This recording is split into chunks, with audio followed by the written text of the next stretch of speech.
Mikasa?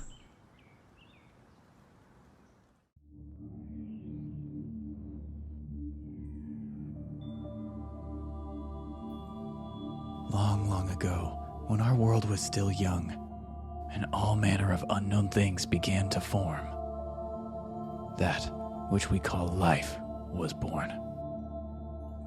Throughout the span of time, life began to evolve, and as the conditions changed and became more complex, life sought out more than survival. It sought meaning. We, as a species, became arrogant in our conquests, thinking ourselves to be special simply because of our ability to thrive and till the world to our design.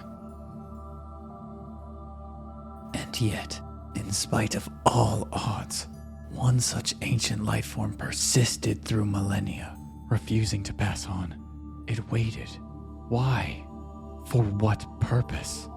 Perhaps it too was waiting for another chance to fight that inevitable doom that awaits us all. Or maybe, in its need to fulfill that instinct to persevere, by pure chance, it found a way. Or maybe there really is no deeper meaning to any of this after all, and all of these years of suffering have been for nothing. Well, regardless of how or why, our history began because one pitiful slave girl defied her master and stumbled into the power that changed everything. Yes, Eren's friend, that little girl was her. In her desire to find meaning, she was pushed to survive, and thus she became our founder, Ymir. I cannot pretend to understand it all, even after spending all this time here. But one thing is for certain, no matter how one may try to fight it, death is inevitable. So, why bother seeking out something as arbitrary as meaning at all? All these lives that never needed to suffer, all these paths created from arrogance and the desire to defy the very nature of this world.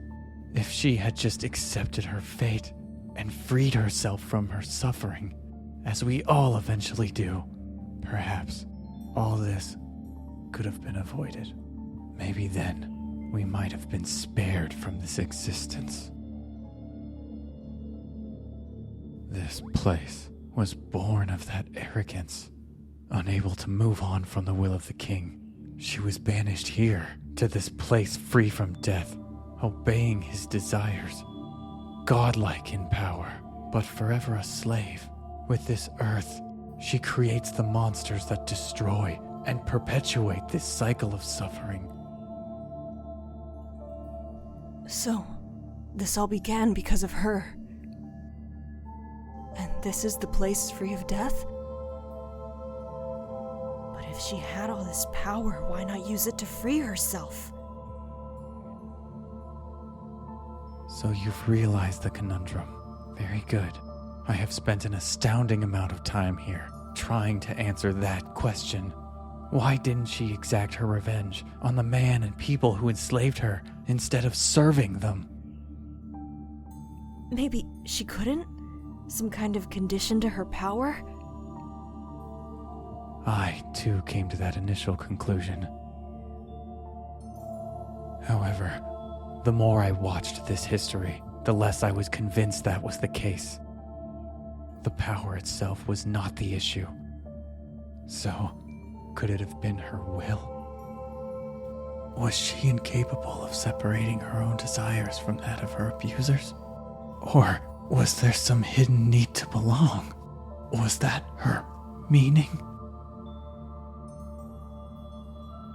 If so, then her suffering truly was great. In the end, Eren was able to understand her when I couldn't. That's why she went with him. He offered her something no one else could give her.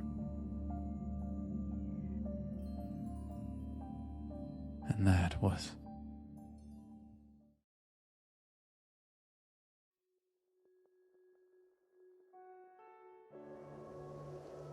freedom.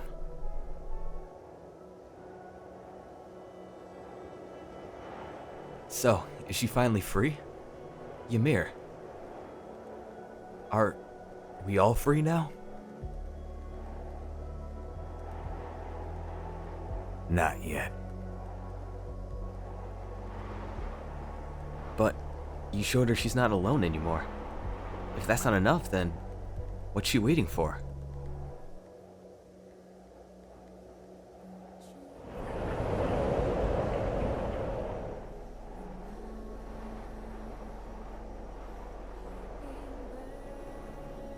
For 2,000 long years, she's been waiting for someone to free her, to free us all. It is for this reason you are here. This power has shown me the paths ahead, branches of things that have passed, and the paths built on their plans that I reject. What could have been, and what can't be changed, leaving only one.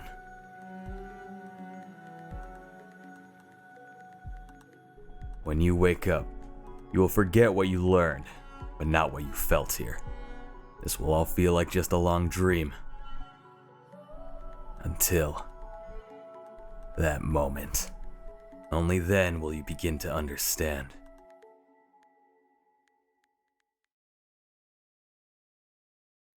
I have walked through these planes for what's felt like eternity. Like our brother, I tried to see and understand. Through the combined power of the attack and founding titans, I learned to control what I saw, and I could see the results of all of their plans. I saw peace, but also endless destruction. Over and over and over again, with no end in sight. Seeing it, I knew I had to be the one to change things, and end this cycle of hatred once and for all. At first, I tried to save the ones dearest to me, by trying to change the flow of paths. I even tried to stop some things from happening, but I realized that to achieve that one goal, sacrifice was unavoidable. To assert our birthright, I am prepared to sacrifice the world. So, Armin, I will keep moving forward until all my enemies are destroyed.